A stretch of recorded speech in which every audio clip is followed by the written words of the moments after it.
is close to the heart. We have seen in the recent past how social media has been used to spark off revolutions and riots too. All of us today are indeed a part of a revolution of sorts, one for peace and harmony. I am Kamlesh Barwal and I am joined by Arvind Varchasvi and Rajita Bagga. We now invite our beloved Bhanu Didi to start with an invocation of peace.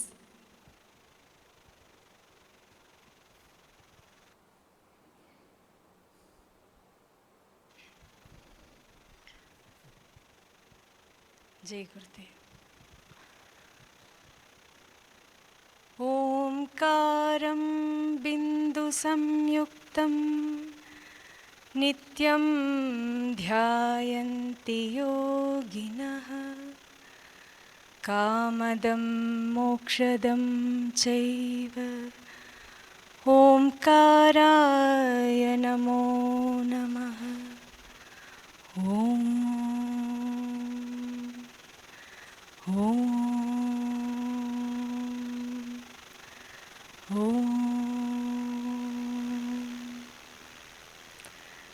Let us adore that Om which encompasses the entire creation, upon that which is meditated upon by the yogis, and that which bestows our desires and sets us free.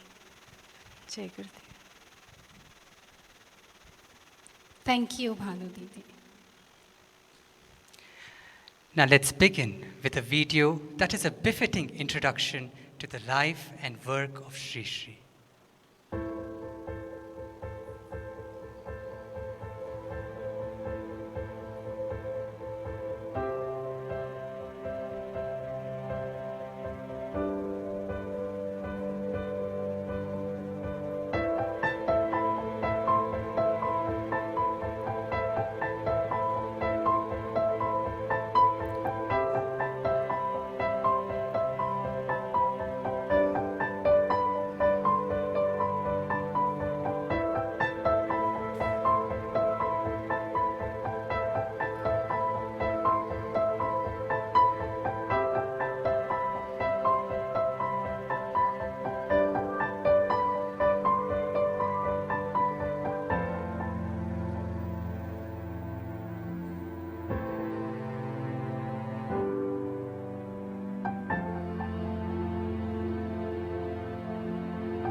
People cannot stand tension or stress for too long. Somewhere one has to give up.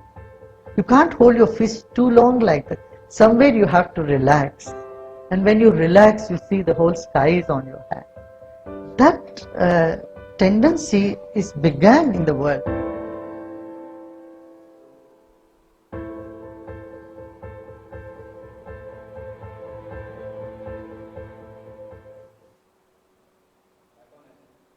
The moment we've all been waiting for.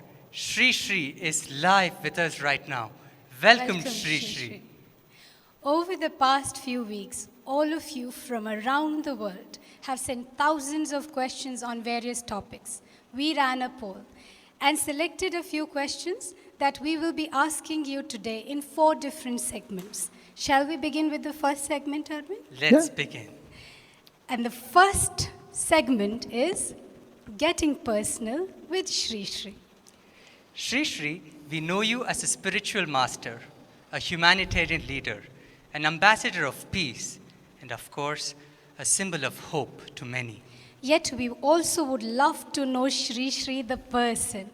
Here are top voted questions about you that we received. Kids dream of growing up to become doctor, scientist, actor, or an engine driver. Shri Shri, did you dream of growing up to become a humanitarian always? I wish I never grow up. And I still feel I am a teenager who refuses to grow up. Of course, when I was a teenager, I really could not stand any conflict. I could not just accept conflicts. I always wanted to bring peace. Even whenever some few people fight with each other, I just want to intervene and do something about it. Many times I really felt helpless, because that inner peace opens door for an unseen, unknown universe where many more levels of reality gets revealed to us. But the basis is peace, So that was always my challenge, how to convey to people that there is a bigger dimension deep within you, and you can get access to it when you become calm and serene within yourself.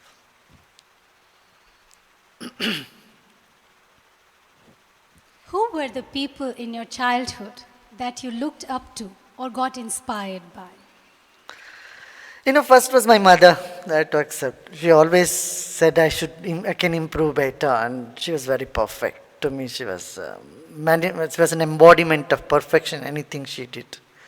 And second was my teacher, of whom I was only student in the recent those years. He was also the teacher of Mahatma Gandhi.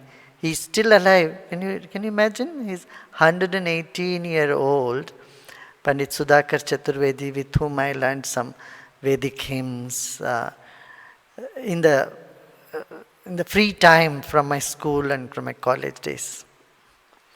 And he is a great inspirational figure.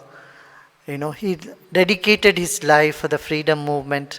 He spent nearly 40 years with Mahatma Gandhi.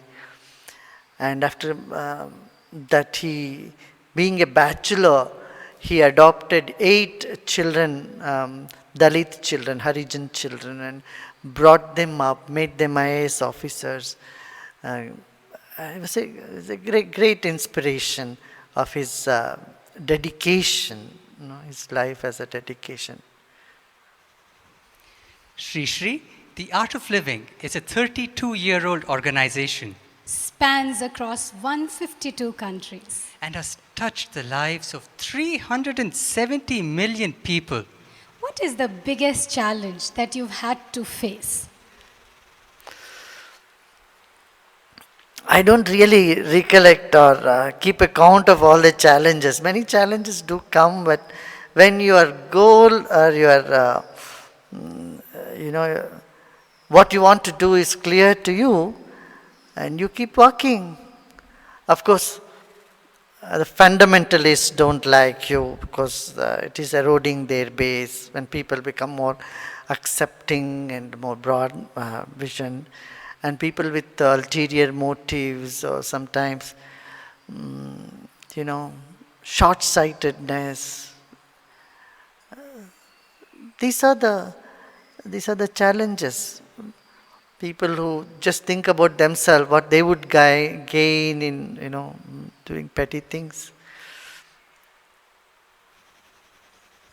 And prejudice. People have different prejudice.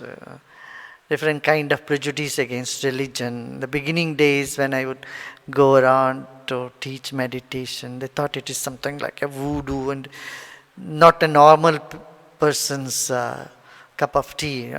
They think if anybody is meditating, they are something out of the world. See, today time has changed.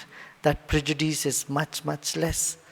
And that too, the dress I wear or the way you look will all, and your race, your religion, everything mattered. everything was an obstacle at one point of time, because it was not a universally accepted norm, no? But now that prejudice is much less, much less. I would say way less than what it was in 80s, I would say, 90s. We've heard that you have a 20-hour day. Where do you get the drive and inspiration from?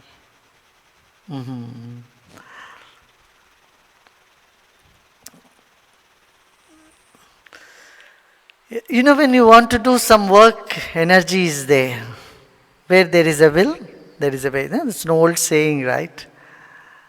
And when every move of yours is natural, one thing I always believed and I always did was never do anything that's not in your nature. That's not, that doesn't feel natural to you.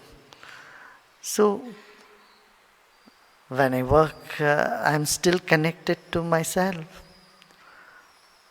the higher self, or whatever you call it. So I don't feel drained or that easily, perhaps.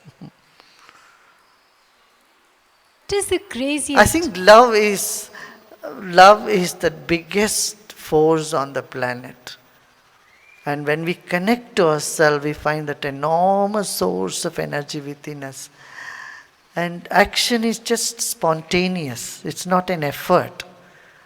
You know, whenever there is an effort, that drains energy. But when action comes from that spontaneity, you will see that enthusiasm remains with you all through. And the energy also. Thank you, Shri Shri, for giving us a glimpse into your life. It is such a treat. We are sure that it has touched the hearts of all the viewers today. Let's move on from one treat to another. A never-before-seen video of Shri Shri's childhood.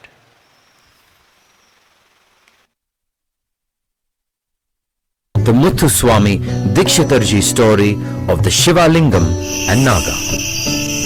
It was the 13th of May, 1956. Millions of lives were destined to change when a child was born in a small town of Papanasam in Tamil Nadu, India. His parents named him Ravi. His family knew he was a very special child and that he had a different path in life. This became even clearer when they took the young child to the house of the Muthuswami Dikshitar lineage. The Dikshitar was told of how young Guruji would sit in deep meditation even as a child.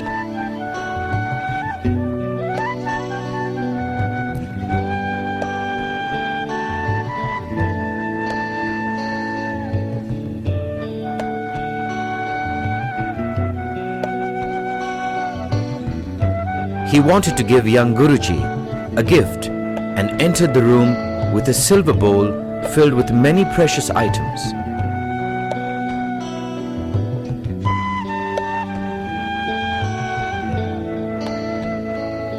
He asked young Guruji to pick up whatever he liked.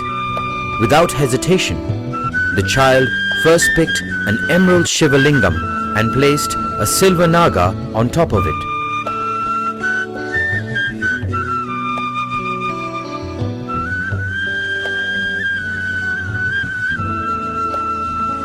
The Dikshitar jumped out of his seat, exclaiming with excitement, "I was waiting for this day."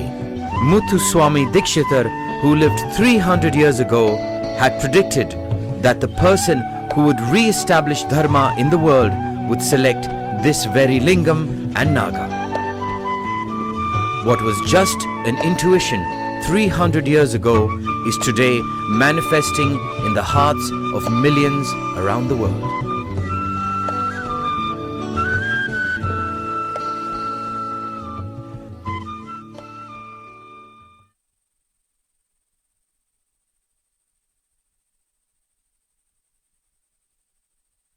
Everybody wants to be successful. Everybody wants to be successful. but there is no single formula for success. These are the most voted questions on our segment coming up next on success. Shri Shri, how do I explain the idea of success to my children in simple, straight words? In fact, children don't mind success or failure. We try to impose in their mind, oh, you have to be successful. If it's for kids, I would say just leave them as they are. And don't try to put a concept of success or failure, because let them experience life in its totality as it comes to them. But for adults, I have a different formula. For adults, measure your success by the number of hours you smile. Your smile, your confidence indicates your success. And your fearlessness, your ability to share and care for people indicate your success. Yeah? As far as kids are concerned, tell them it's fine. Whatever is the result. Whether they win a prize or they lose, it's okay. If they pass an exam or if they don't do so well, just remind them they need to pass the exam. They need to study a little more, make that little more effort, but don't try to impose this idea of they have to be successful in life. This can become a big tension. And many teenagers have this tremendous pressure to be successful, and they'll end up in many psychosomatic illnesses. So I would say, protect the natural and creative tendency that children have. How can I prepare myself to achieve success in life? Smart working, hard working, and be open to new ideas, not getting stuck. And of the most important of all is to be relaxed deep within. How do I know if people close to me, what do I do if people close to me have a different idea of success than mine, Shri Shri? We should let them have. Anybody can have their own idea about success. You can't change their idea of success. You hold on to your vision, your view. So suppose you want to achieve something in life, a particular target, particular goal, you may face several failures, never mind, because your goal is important, we should keep working towards it. That's what I feel, Every failure is a stepping stone for success. And we should not be too feverish about success, and that becomes an impediment to be successful. A sense of perfection in action, improve the perfection in our action, in our attitude, and you will see success, the result will be there automatically, effortlessly. When taking risk is so essential to be successful, how does one feel secure in life? Confidence. And how do you get the confidence? Going deep within. A few minutes of meditation will give you that confidence. And looking back at our own life, look back, you had many incidences in life wherein you felt that anxiety of performance and anxiety of how you would be able to overcome a particular situation, and you have crossed them all. Quite successfully, I would say. If you look past, every incident has made you strong. A bad incident has somewhere contributed to your inner strength, and you can sail over these rough waves. And a good incidents have given you even more confidence in your ability and in your creativity. So we simply have to make use of a situation, good or bad, for our growth. And it is for our growth, I tell you. And how do we know if we have given our best at something? How do you know when your tummy is full? How do you know you have done your best to run to your ability? It's obvious. It's like the pain in your leg. You don't need anyone else to tell you that you have a pain in your leg, right? So you don't need anyone else to tell you you have eaten enough. In the same way, when you put your 100%, there is certain contentment that comes from within you. You say, I've done my best, I can't do any more. Right? But if there is any lack in our action, in our output, then the mind says, I should have done a little better. Now, instead of sitting and regretting the past, we simply have to move forward, accepting the past and say, okay, next time I'll put 100%. That very resolution to put 100% will make you put that 100%. This guidance is indeed valuable, Shri Shri. You have inspired millions around the globe. One such inspired art of living teacher from South America has created a cartoon character, Plim Plim, who is a clown, come hero, come magician, who strives to promote human values and respect for Mother Earth. The key message of Plim Plim is derived from your abundant wisdom of life. Let's go over to South America to meet our very own Plim Plim.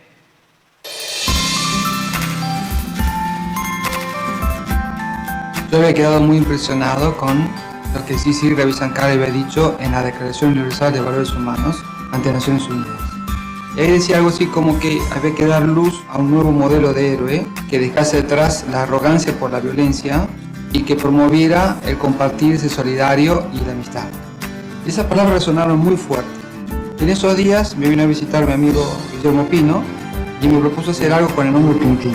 Y unos días después de pensarlo, le dije, vamos a hacer un dibujito que sea honor el corazón. Tuve la suerte de poder caminar con Sri Ravi Shankar por los bosques de Palermo. En ese entremedio le pude comentar que estamos haciendo un proyecto de un dibujito que está inspirado en su conocimiento y figura para llevar valores humanos a todos los chicos en el planeta. Él para su marcha me dijo, eso es muy importante. El impulso de esa inspiración de Sri Ravi Shankar fue tan fuerte que nos tiramos a hacer una serie sin saber cómo hacerla, sin tener la gente, sin tener el financiamiento, sin tener a quién vendérsela. Pero nunca en ningún momento tuvimos una duda de que lo íbamos a hacer bien y que iba a llegar a buen puerto. En el año 2009 viajamos para presentar los primeros 3 capítulos que teníamos hechos de Plim Plim. Cuando los vio, se emocionó tanto que llamó a todos que vengan a verlo, hizo una reunión de toda la gente que lo rodeaba y estaba muy contento de poder haber visto concretada la idea. Nos organizó una conferencia de prensa en la India y al momento de volver en el viaje ya estaba la noticia recorriendo el mundo de que había un dibujo inspirado en su figura promoviendo los valores humanos.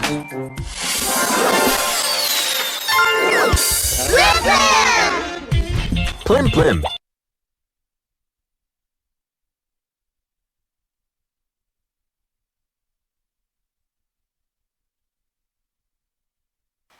Just Seen is a simple yet extremely powerful creation inspired by Shri Shri's vision of reviving human values and spreading peace to every nook and corner of the world.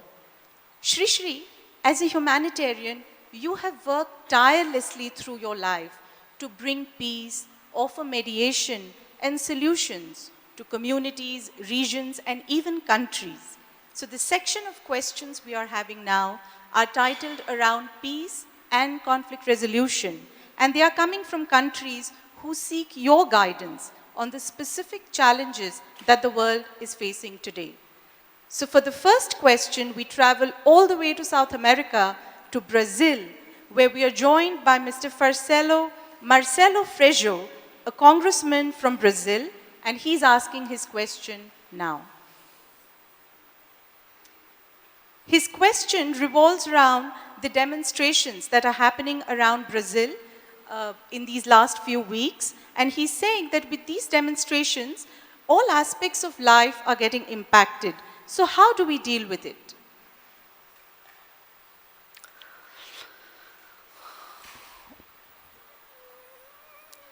When people don't get what they want, like justice, or when they're tired of corruption in society, it's but natural the agitation comes up.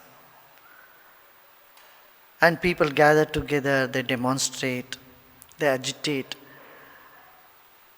It's a good sign that people are waking up. One is just taking everything as it comes and not just be bothered about it. Be a part of a corrupt system. This is one way. The other way is to wake up and stand up against corruption, stand up against injustice, stand up against that which you think it's not right. And it's a welcome attitude. We must really appreciate that. Now, one thing we need to really attend is that the mob should not turn into antisocial and violent. We need to see that demonstrations are peaceful. They are for the cause, not against a person. Because people change. Everyone has ability to transform himself or herself. We must recognize that people do change. So we must maintain the decorum of all this agitation, demonstration with peace and purposefulness. When we are not peaceful, we also lose the purpose, we lose the target. That's why I would say non-violence should be the guiding force of any agitation. And again, it should be for the cause, not directed against a person. No damage of to whatever extent should be caused either to people or to properties. That is what should be the guiding line. Usually what happens, well-meaning people start agitation, and it is hard to keep it focused on the goal, because some antisocial elements, some elements who enjoy chaos and anarchy, they enter and create violence. This is where people should be aware of the harmful effect of violence and destruction which would one cause to oneself and one's own country. So if non-violence is kept in the forefront, agitation, demonstration should be welcomed. If violence happens, then there is no other way to quell the violence, without using the force. It becomes very, very difficult. So, non-violence, I again and again emphasize, we should have peaceful revolution, non-violent revolution. That is so much needed in today's scenario. Thank you, Shri Shri. The next question actually is also around the same theme, because it comes from Turkey, where the civil society is asking this question to you. As we all know, Turkey has also seen demonstrations in these last few weeks. And this is a question from the civil society of Turkey. Dear Guruji, as you may well know, 3 weeks ago, what started off as a peaceful protest to protect a park in Istanbul has turned into a nationwide anti-government movement. Last week, the police clashed with the protesters using violence, tear gas, and chemically infused water pressure. Thousands were wounded, 4 people were dead, and many were arrested, including lawyers and doctors. So our question to you today is, how do we defend our civil and democratic rights without using violence? and also how to create a sense of belongingness in a society where the government is reinforcing polarization and using a divide and rule policy. A great cause has many obstacles and many challenges.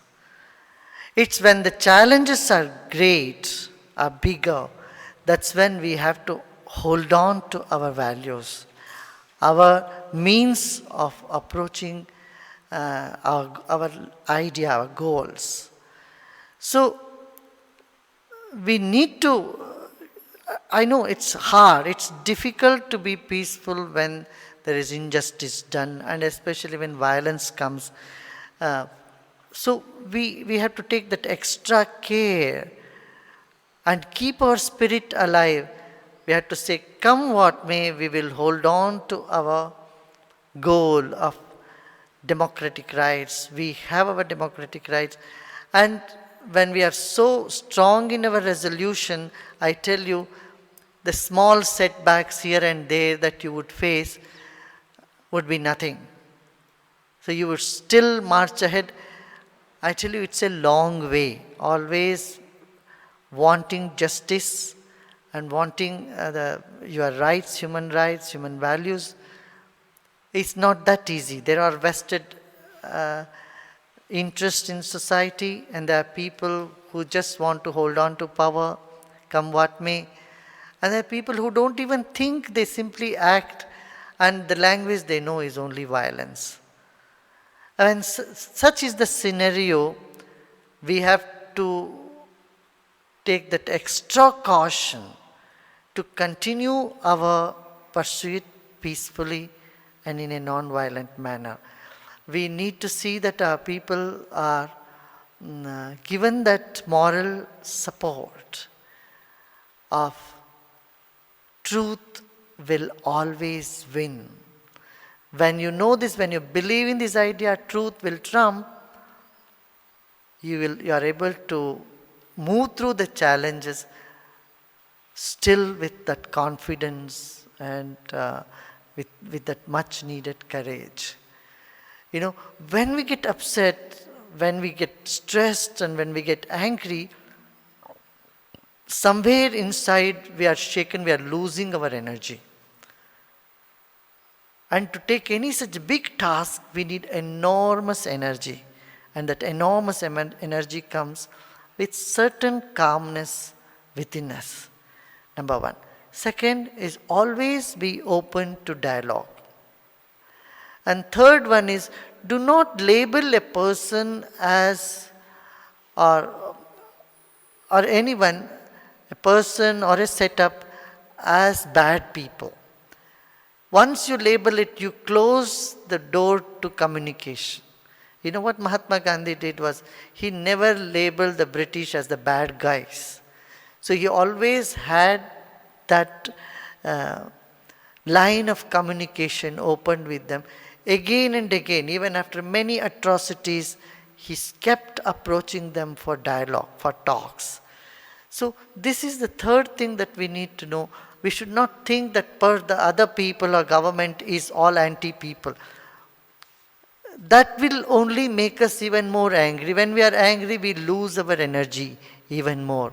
So I would say the best thing is to keep that line of communication open.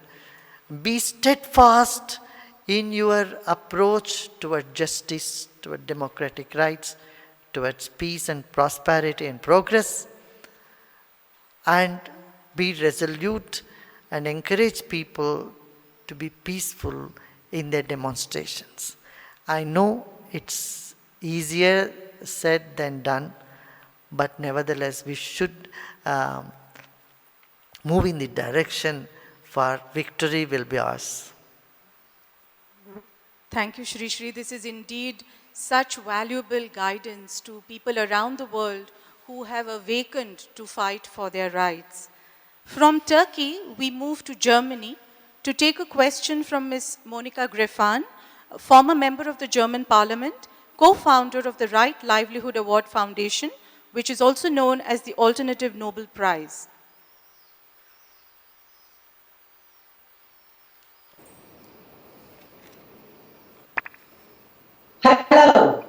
Dear Shri Shri, in Germany and some other parts of Europe, we have had very recently experienced devastating floods.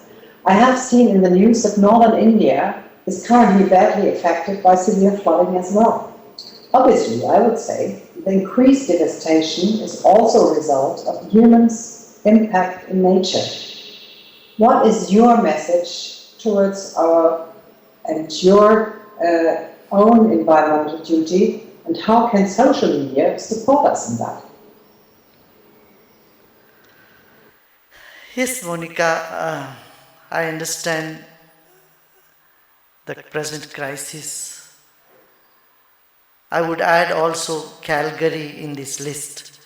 In recent days, the three parts of the world was affected: Calgary, big floods, Germany, and then Kedarnath in India. Natural calamity occurs and human mistakes adds to it. In terrains where we know such calamities can happen, our preparedness is very low. So that is something that bothers me also a lot. See, in Kedarnath, thousands of people have lost their lives. And it's a most devastating flood. Partly our negligence of environment. We don't care for the environment as much as we should do. The deforestation is a big problem in Himalayas. We have been cutting trees in the name of development, in the name of getting more power. We have done many things that could have been done in a different way. And second thing is, these pilgrim centers in India are neglected.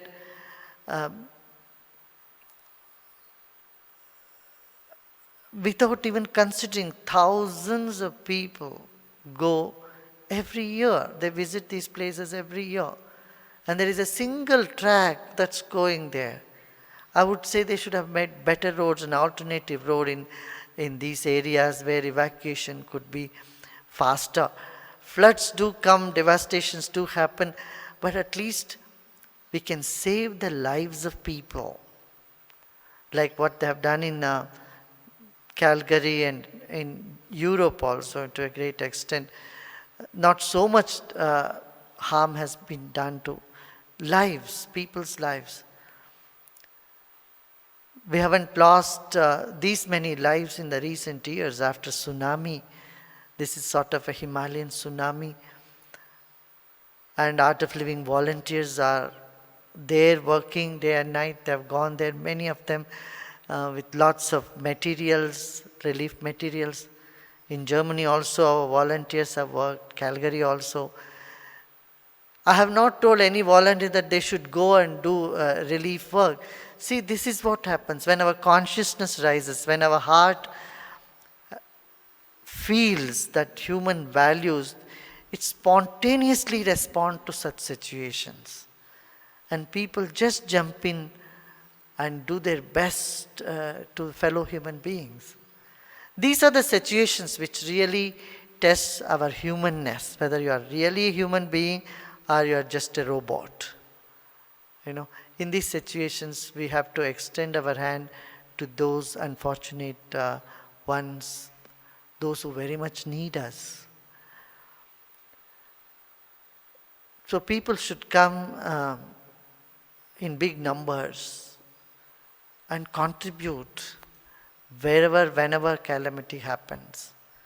And governments should take care why there is a meteorological department at all, just to predict such calamities in advance and then take care that people's lives are saved. A lot could be done in this direction. Disaster management is a science by itself, and people, well-meaning people, will definitely contribute to and rise to occasion on such events. And they are doing. I really thank all those who are putting their effort to make the lives of the victims better. Shri Shri, we would like to share with our viewers that as shared by you, the Art of Living volunteers in Uttarakhand, India have reached relief material worth 60 trucks already have reached. They are working with the paramilitary forces, with the army, and they have received huge appreciation for their commitment in such a difficult, unforgiving terrain. Even in Germany, the president of Germany himself has applauded the work of the Art of Living Foundation's volunteers. And in Calgary, our teams are gearing up to face this disaster. And here also I would thank the Indian Army and the Jawans who have risked their life and helping out day and night, and their dedication, the Army Jawans' dedication, soldiers' help is invaluable. It's invaluable. So we must thank them for their efforts here. Shri Shri, from Germany, we move now to Pakistan to receive a question from the civil society of Pakistan. Dear Guruji, Muslims and Pakistanis are peace-loving people. So how can we eliminate terrorism from Pakistan? Yeah. You know, terrorists are misguided people. They don't understand the diversity that is in creation. They want everything to be in one jacket, in one format. But the universe is diverse. People with different ideas, ideologies, different forms of worship and ways of living. And terrorists don't understand this. And this is because the lack of multicultural, multi-religious education perhaps. This is one thing that you can think about is how to prevent terrorism. Those who are already terrorists, we need to see how we can establish communication with them and bring some sense to their mind. Secondly, how to prevent terrorism is emphasizing on the diversity, accepting diversity, enjoying diversity. You know, diversity is not a matter of conflict or contention, it is a matter of celebration. You are different, you are different. Everybody is wearing different dresses. Everybody has their own way of, their own lifestyles. Accepting them, accepting the diversity, and having the vision of global family. We are all one world family with different languages, different religions, different cultures, and different nationalities. This celebrating of diversity is what need to be inculcated in young minds. Once they know this, there is no way that they become extremists or terrorists. So terrorism comes when they think only they have the key to the heaven, only they know the whole way and nobody else. That sort of misnomer, misconception has put them in that spot, I think. You know, I have dealt with many people who are in this sort of mindset, terrorist and extremist mindset. Of course, in the prisons, sometime in the jungle, there are two types. One is religious extremist, another is ideological, the red terrorism, what we call here in India, the Maoist terrorists. If you listen to them, they have a cause. They are ready to put their life for that cause. But only thing they don't understand that bringing pain and suffering to others is not going to pay them their vision, their goal, or bring them any happiness. So we need to bring this education of diversity to people and open communication with them and prevent people from falling into this trap of I am the only right thing and everybody else is wrong sort of attitude. So I would say if these people who do even a little bit of breathing and relax and see the beauty in creation, the beauty in diversity, I'm sure they will change. And I have seen many of them change their way of thinking. The wrong indoctrination or a fear of some unknown fear in them. A third thing is that they are victims themselves of some sort of violence.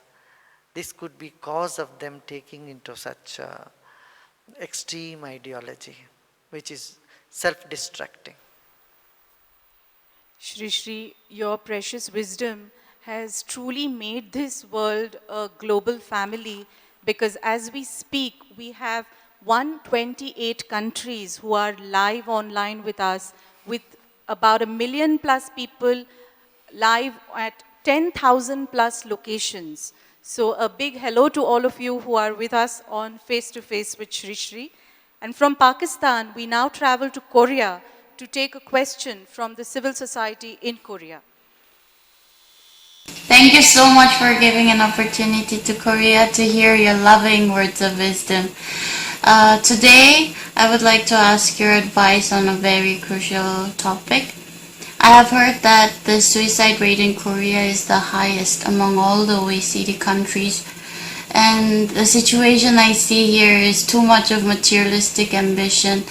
So the children of Korea are growing in an environment where there is too much of competition and very less culture and spirituality. I feel that Korea is becoming more dry and rigid day by day. So dear Guruji, please send us your words of blessings.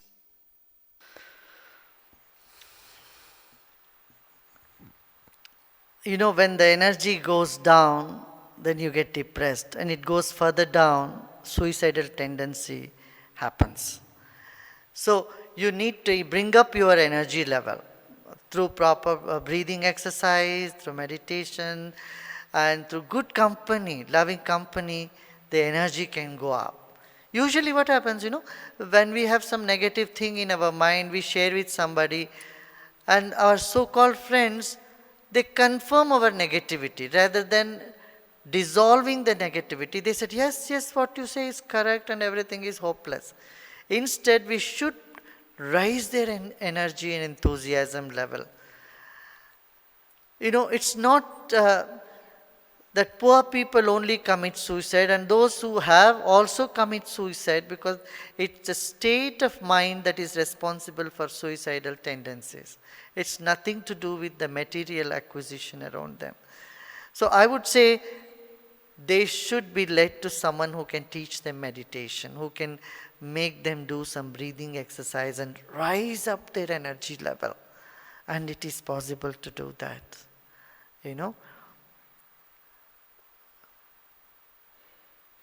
Violence against oneself is as bad as violence against someone else. So the world is caught between an aggression or violence on the societal violence or domestic violence on one side, and suicidal tendency on the other side. And it's only spirituality which can bring them to that center, which can relieve them from these two extremities.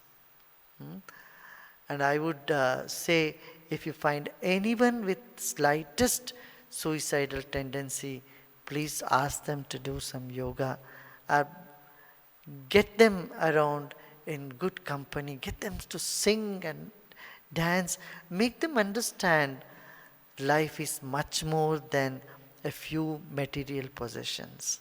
Life is much more than a blame or an appreciation from someone. Life is much more than relationship or job. The reason for suicide is that failure in relationship, failure in job, and not being able to achieve what you wanted to achieve. Life is much more than these small desires that pop up in your consciousness, in your mind. So see life from a bigger perspective and engage yourself in some sort of social activity, service activity. Service or seva activity can keep us sane, and keep us out of this mental depression, this depression in the mind that we feel. Of course, there is an economic depression in the world, but this mental depression that is worse than an economical recession. And one has to take responsibility to sail over this and help others around us. Art of Living is very much involved in working with such people. And I would like more and more people to join to work to eradicate this menace of depression and suicidal tendencies. Shri Shri, we would like to share with our viewers that inspired by you, more than 12,000 teachers and facilitators of the Art of Living Foundation are spreading waves of happiness around the world, and through the non-aggression programs, through the de-addiction programs, through the Yes Plus Yes programs, helping thousands of youth overcome this peer pressure and cope with tendencies like was asked by our viewer in this question. So thank you on behalf of the whole world, Shri Shri, for this incredible and beautiful knowledge. From Korea, we come to Uttarakhand in India. Ms. Griffin referred to the disaster that happened in Uttarakhand, and we are now joined by citizens in Uttarakhand asking this question to you. गुरुदेव गुरुजी, हम सब देहरादून के volunteer जूलीग्रांट airport में जो भी बाढ़ पीड़ित लोग आ रहे हैं केदारनाथ गंगोत्री से, उन सबकी सेवा में लगे हुए 3-4 दिनों से, और एक समान सवाल सबके मन में उठा है कि वो सब श्रद्धालु जो ऐसे दिव्य स्थलों पर जाते हैं और ऐसी त्रासदी उनके साथ हो जाती है, तो ऐसे में क्या करा जाए? उनकी जो जिस आस्था से वो वहाँ जाते हैं, उनकी आस्था डगमगा जाती है, तो आप ऐसा कुछ बताएं जिससे उनकी आस्था ना डगमगाए और उनका जीवन सामान्य तरीके से चल सके. Hindi mein, English? May I translate this question for our viewers? Yes. So the question was that recently the pilgrim town of Kedarnath was hit by an unprecedented disaster, and thousands of people have been misplaced. Many thousands have lost their lives because of the natural calamity of floods and rains. So the question is that all of them came to this pilgrim place to pray to their Lord and have faced this calamity. So the faith may be shaken at this stage. So how do we deal with this? First of all, let's understand God is impartial. Nature is impartial. It doesn't see what is mine, what is yours. So God is not living only in Kedarnath. He is all over in your heart. He is everywhere.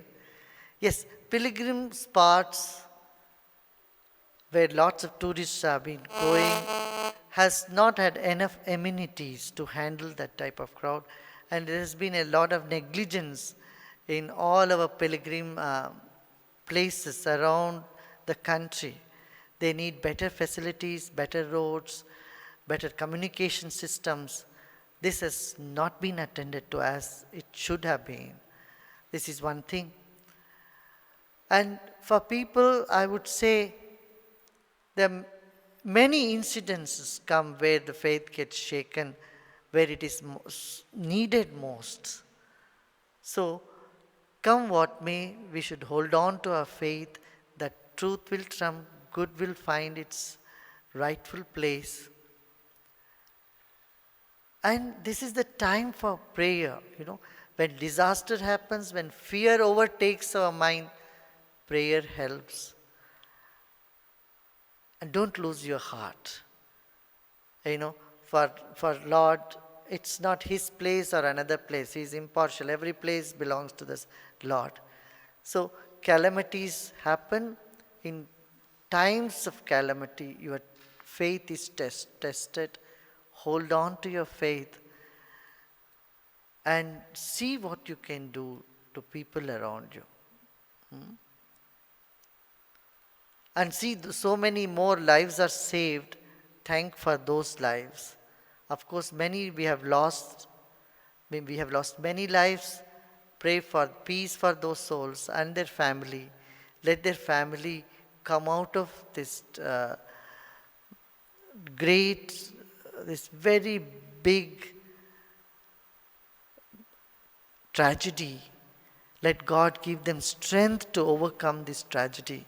This is what we must pray, and pray for those who are saved, that they are saved, and thank God for saving them in this most terrible, most horrible situation that they have gone through.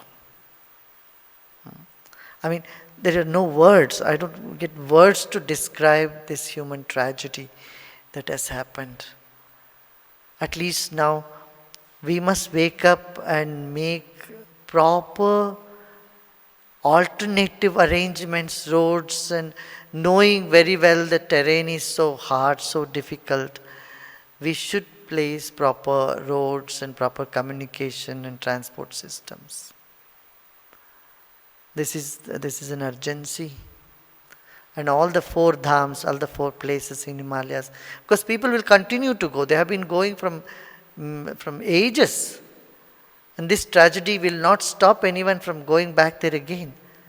And let us learn from this tragedy. Let this tragedy should not repeat anywhere on the planet due to human negligence. Beyond that, we can't predict, we can't say anything. So, we should reduce our human negligence as much as we can. Huh? Thank you, Shri Shri. The next question comes from a representative of the Tolo NGO in Iran. They work in the area of women and child welfare, and their question is that addiction is the most serious problem in the society, how to come out of it, and they feel very bad about the children of the addicted parents too. So what advice do you have for them?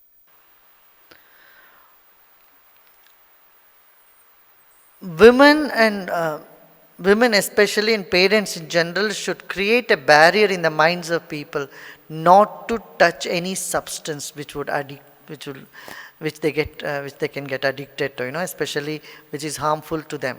Alcohol, tobacco, drugs. We should create a prejudice against it, a barrier in the mind. A psychological barrier will stop them from even touching it, will going even looking in that direction. This is essential. Like when a plant is being grown, you put certain fence around it so that it's not, you protect the plant. In the same way, we must protect the young minds, our children and teenagers, with certain with certain barriers, mental barriers, or I would say this is essential. They have to protect themselves, or we have to give them certain concepts by which they don't move even an inch in this direction. And those who are already addicted, to bring them out, 3 things: love, greed, and fear works. If they love something, and ask them to take a vow from, or promise that their loved one that they will never ever touch those substances again, or tell them you will have so much more luck if you don't touch these addictive substances, and help them in whatever manner that they can come out of it. There are many remedies in homeopathy, in Ayurveda. Of course, yoga and meditation is very good. I've seen millions of people come out of their addictions just by doing some yoga and some meditation. Thank you, Shri Shri. The next question comes to us from Mr. Ricardo Harvey. He's the coordinator of civilian safety program of the province of Corrientes in Argentina. And his question is, how can we make the political class of Argentina understand that the best way to build society is through peace? Yeah, we have to bring this to everyone's awareness. We have to spiritualize politics, socialize business, and secularize religion. This is the answer. Religious people becoming secular means they have to think for the whole globe, not just for their religion, their community. Usually, a person belonging to a religious head feels belongingness only to people who follow his school or his religion. He should come out of that barrier and pray for the whole world.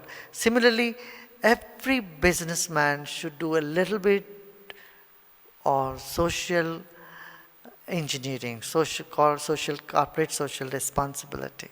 They must be part of it. Similarly, politicians should first think about the country, then about their party, then about themselves. Today what's happening? Most of the cases, they think about themselves first, then their party. If anything left out, then that they think about the nation. This trend has to be reversed right away. Don't you think so? When they care for the larger good,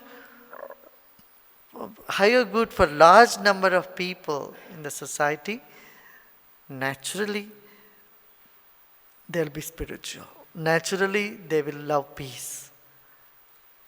And the short-sighted vision that is creating havoc in the society around the world will disappear. See, power and money comes and goes, but the goodness that we generate by our attitude, our service and our actions stay forever. And this is what a politician should do, should understand not short-sighted vision, but what we call in India Duradarshitva, that is a long-term benefit for maximum number of people. That's what they should keep as their agenda. Isn't it? That's the most ideal thing. So peace is absolutely essential. You know, when we are peaceful, we are able to come up with such ideas. If we don't have peace, if we are very disturbed, in a disturbed mind, we only can bring about such action and such thought which would bring even more disturbance, not peace. So everyone meditate. Shri Shri, your vision has inspired thousands of people to work for the well-being of humanity.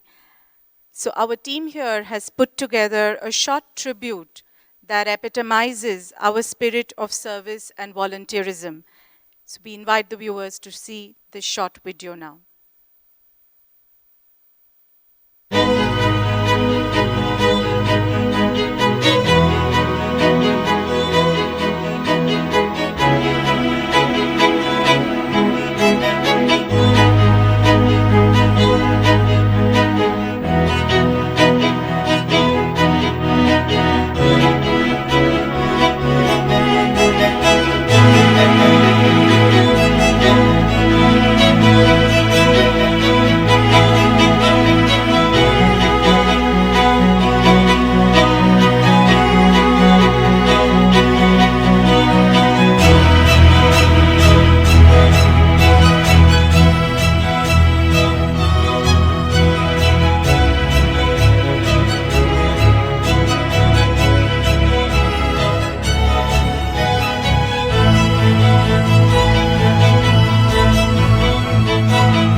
Shri Shri, there is such a huge number of questions coming our way, and we are including one question more which has come from Iraq, which is asked by Mrs. Shireen Ahmadi. She is the Secretary نحن General of the Kurdish Women's Union in Kurdistan. نحن كسفراء السلام لدينا أجندة في يوم 2/9/2014 واليوم 20/9/2014 حول يوم السلام العالمي للأمم المتحدة ويوم السلام العالمي للعالم ككل. لدينا عقد ويا وزارة التربية في أقليم كردستان كيف نطبق مبادئ السلام تصبح أجندة تربوية يعلمها من الأطفال الروضة إلى الحين الأكاديمي. فأتمنى أن يكون أستاذنا يوجهنا بإرشادات كيف نطبقها في السيستم التربوي ونستفاد من نصائح وإرشاداته. شكرا. Shukran. Salam alaikum. What is the peace and how can we implement the principles of peace in our life through religion, culture, family, and in education system from kindergarten? Yes. From children, we need to learn a lot. Kids teach us. And for kids, we need to make them understand that they should make one new friend every day. I usually give them 7 vows to take in primary schools.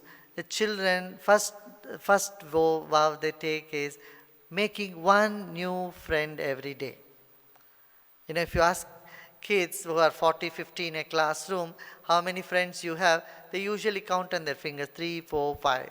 And they stay with only those the entire year, So we need to bring about their friendly nature, the friendliness in them. To bring that up, we should make them to make one new friend every day. And don't mind if you are being insulted. You don't need to take it too much and laugh and let go is another thing. And have humor and be sportive. Adore diversity. If someone is dressed differently or looking different or doing something different, not feel them that they are alien, but make them feel a part of you. These are some of the values that which we can inculcate in children. As I said, the goal of religion is to bring love and peace in one's life, isn't it? And to get connected to the universal spirit, the divine, called God, called Allah, Ishwar, whatever name. That one universal truth, universal spirit, universal love, getting connected with that is the very purpose of religion. And to be able to help the fellow human being, right? So the essence of religion is inner experience of divinity, of light, of love. And that is what we must aim and focus on, number one. A second thing is cultural diversity. Culture changes in every few kilometers. 100, 200 kilometers you move, the dialects changes, the food habits changes. And this diversity is the beauty of our creation. We must appreciate this. Instead of making this a point of contention, we should turn it into an opportunity to celebrate. This is very important. And to do all this, we need energy. And when we are stressed, how can we get energy? That's where we need to do some breathing exercises, eat proper food, and have some humor in life. And most of all, take those 10 important minutes to relax or meditate every day. I would recommend this to everyone. 10-15 minutes, sit and relax. Relax your mind. Relax your intellect. Go within. Observe your breath. You'll find that you are a fountain of energy. You are an ocean of love. And you are a mountain of ideas. Shri Shri, this is indeed now what the whole world is waiting for, to be guided by you in the global meditation for peace. So on behalf of the whole world, we request you to guide us through the meditation. Okay, let's do short meditation. Few minutes. Of course, I've made many CDs in meditation in many languages. You can make use of them. But today we'll do just a short one. In this short meditation, what we are going to do is first we shake our hands. Shake our hands and get rid of any tension or restlessness that we have. And then place your hand on the head and just give that little massage to your head. Circulation becomes better. You feel much more peaceful. And then straighten your eyebrows. You know, so many times you have frowned in your life. Every time we frown, every time we are stressed, we frown, and we frown, we get more stress. And now straighten your eyebrows. Again, shake your hands. Gently roll your neck. 3 times clockwise and 3 times anti-clockwise.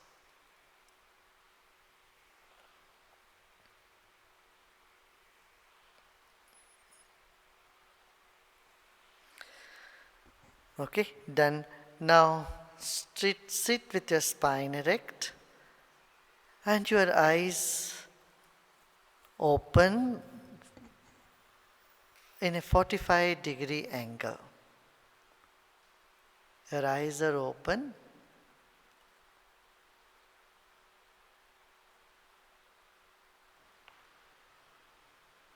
When you look straight, it's 90 degree, half of that is 45 degrees. When you are able to see somewhere around close to your tip of the nose, that angle, the angle of the nose that goes like that. And look at that spot right in front of you. Eyes open. Relax your shoulders and keep your body still and immobile. Meditation is a journey from movement to stillness and from sound to silence. Eyes are open.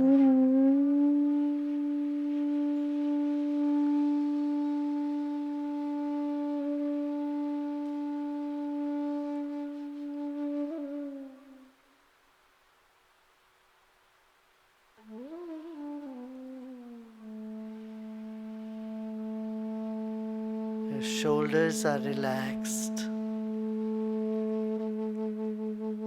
As the body relaxes, the mind expands.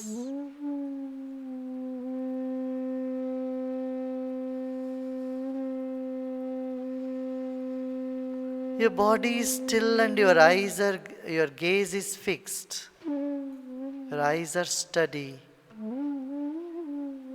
Now pay attention to your breath.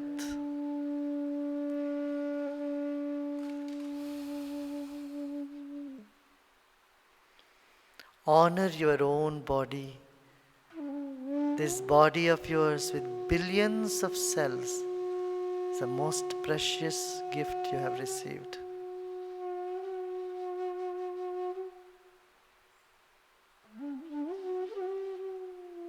Feel your whole body. At the same time, relax your body.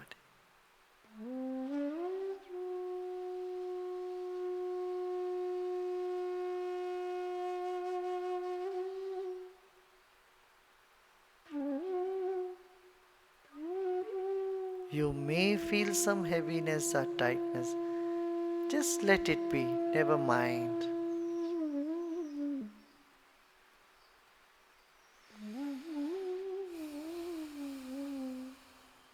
Take a deep breath in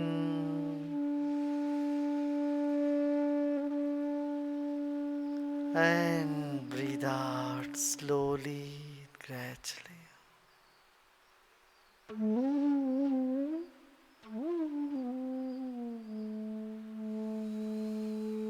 Another deep breath in. Hold the breath and slowly let it go.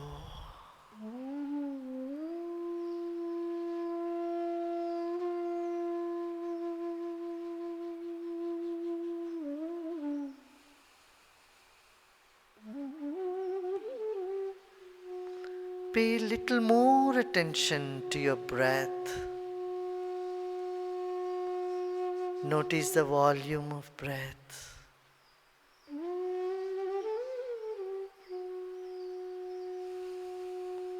Temperature of the breath.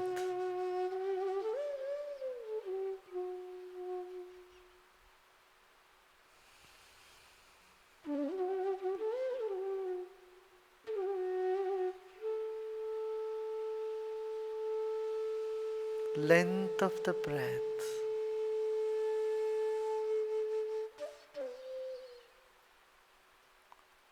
Duration of the breath.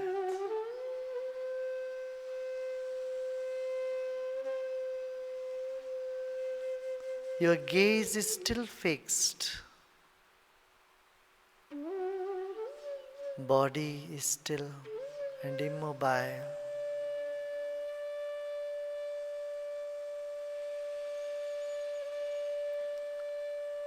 Few more deeper breaths.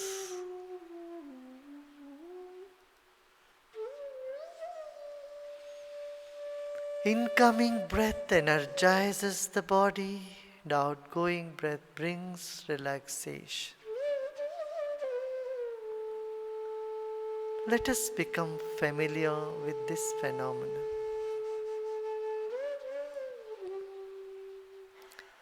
Now you may gently close your eyes.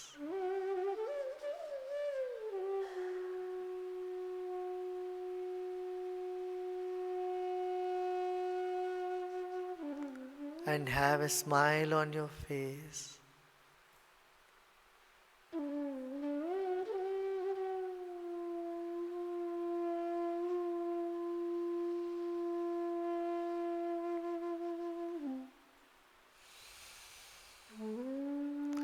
Let go all your efforts.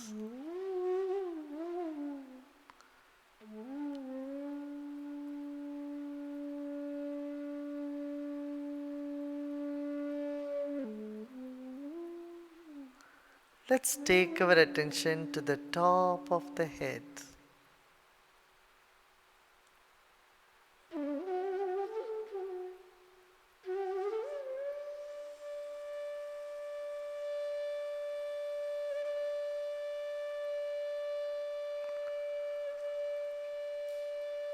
And let's become aware of the empty space above our head.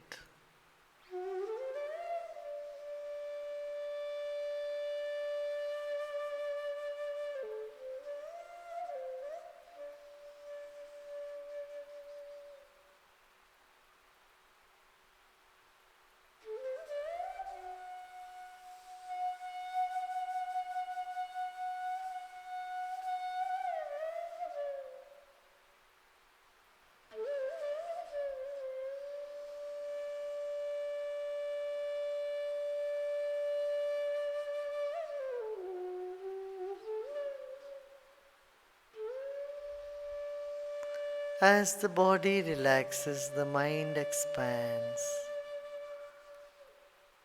As the mind expands, body finds relaxation.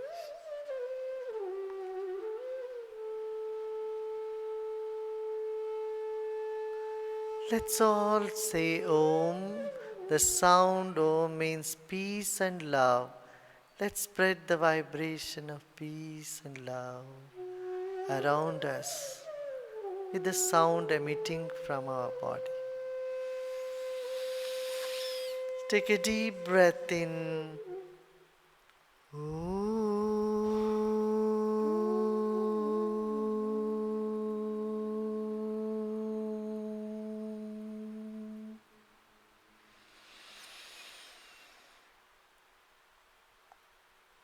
Once again, a deep breath in.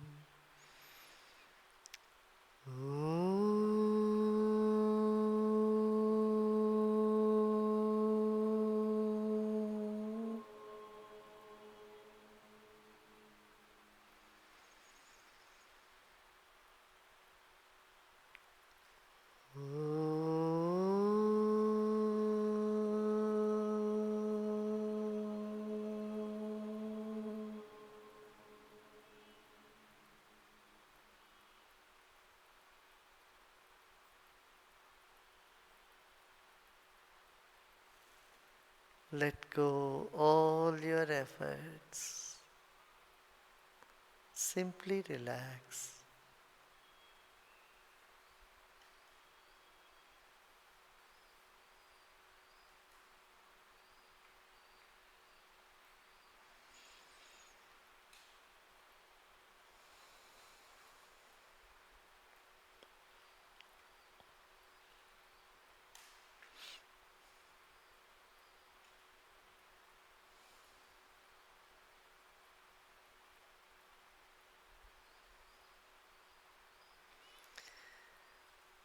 And become aware of your body and surroundings.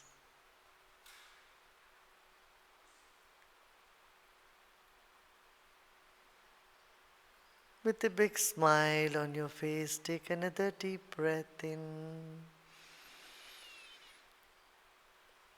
and breathe out.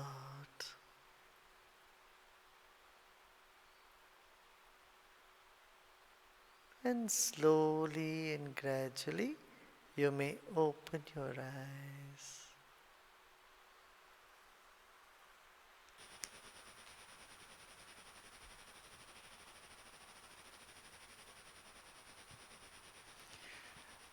After that wonderful meditation and a prayer for peace in our hearts, we move on to other matters of the heart. Love remains the most complicated aspect of most people's lives. Whatever we do, wherever we are, our lives revolve around love in various forms.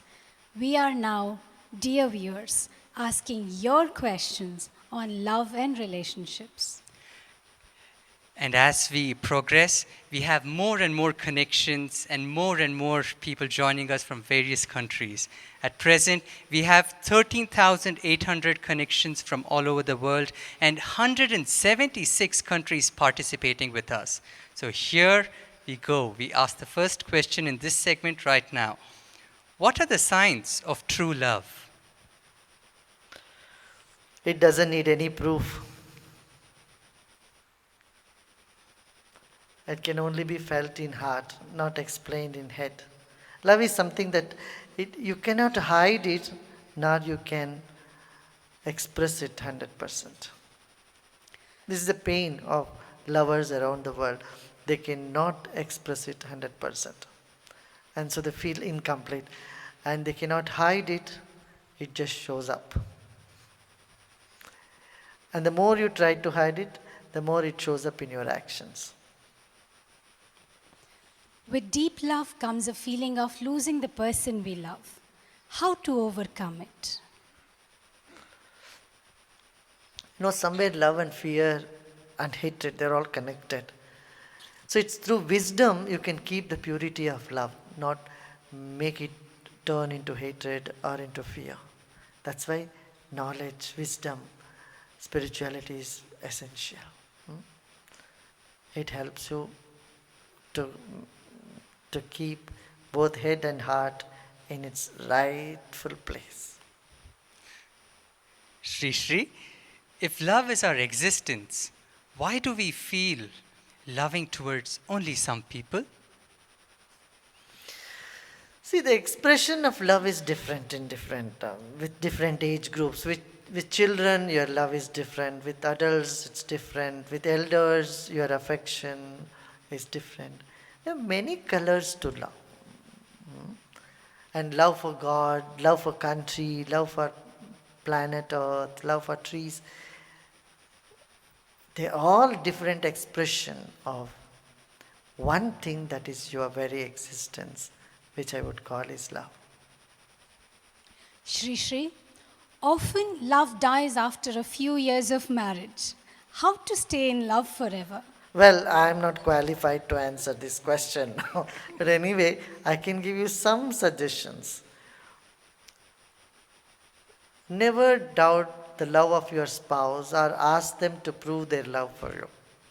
You know, the burden to prove something is very big. It's terrible.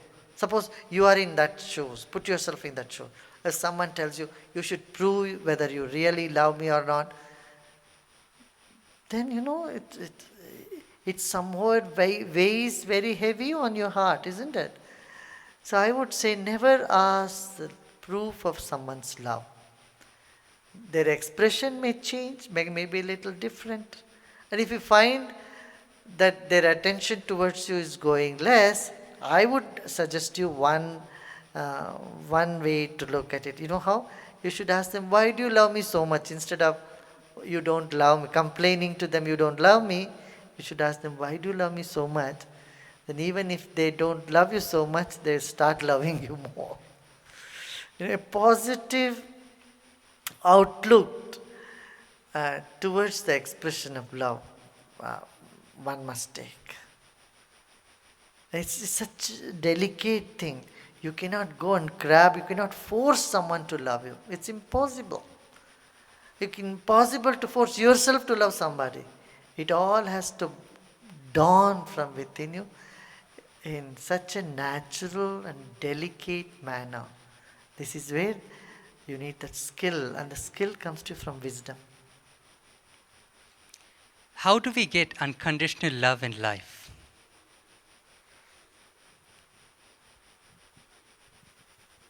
Again, wisdom. Again, experience. Broaden your horizon, broaden your vision. It will definitely pay. The event is getting spontaneous more and more. At this juncture, I would like to invite Mr. Vinod Kumar to come and ask his question. There are many of faith and religions in the world. Are they divisive or are they really uniting? That's question number one. I have another question. That is, if somebody feels yoga and meditation and pranayama are non-secular, do you have an advice for them? Let me take the second question first, and first question I'll come later. First of all, yoga, meditation, are these secular or they are non-secular? People who think it's non-secular, they have prejudice. They have not tried it. They have not done it. Exercise, a technique is for everybody. It works on everyone. It helps one's mind to calm and be more creative. So people should first try it, and then they'll find that it is so secular, it's so universal, it does not contradict anyone's religion or their belief system at all. Nowhere it does. So the misnorm or misconception can easily be removed just by trying, by doing it once yourself. Number one. Second is, the first question which I would like to take, are religion divisive? Without wisdom, without spirituality, religion appears to be dividing people. It becomes the core or their only way of identity. First it is between different religion, and then it comes within the sects of within a religion itself. The conflict arises between two religions. Later, if there is if there is uniformity in religion, inside the religion you will see inter-religious conflicts also arise. And then groupism starts. All this happens, the lack of wisdom, lack of understanding. A wise man would benefit from all religions. He will not think that religion is dividing. He will see religion is adding more value to one's life. Without this wisdom, if you hold on to religion only for identity, not for your evolution, then definitely it is divisive.